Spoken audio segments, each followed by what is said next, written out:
ভাবুন তো, একটা বিশাল পাহাড় আর সেই এক টুকরো পাথরের ভেতর থেকে বের করে আনা হয়েছে পুরো একটা মন্দির।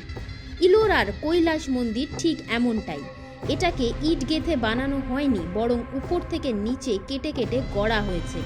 ইতিহাসবিদরা হিসেব করে দেখেছেন এখান থেকে সরাতে হয়েছিল প্রায় 2 লক্ষ টন পাথর।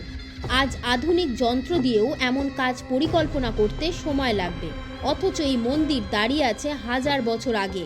প্রতিটা স্তম্ভ একদম সোজা, প্রতিটা ভাস্কর্যের অনুপাত প্রায় মিলিমিটার মাত্রায় ঠিকঠাক, কোথাও বাড়তি ফাটল বা অসমতা নেই।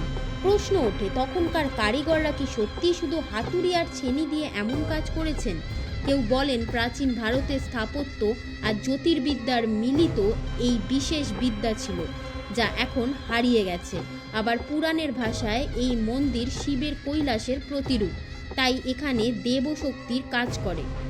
আরও আশ্চর্য, মন্দিরের ভেতরের কিছু অংশে নির্দিষ্ট দিনে সূর্যের আলো পড়ে এক অদ্ভুত রেখা তৈরি করে, যেন আকাশের নক্ষত্রের সঙ্গে এটার কোনো গোপন যোগ আছে। আপনার কি মনে হয় কৈলাস মন্দির কি মানুষেরই অসাধারণ প্রতিভা, নাকি সত্যি লুকিয়ে আছে কোনো অজানা শক্তির ইশারা? কমেন্টে লিখুন আপনার মতামত এবং ভিডিওটা লাইক করতে ভুলবেন না।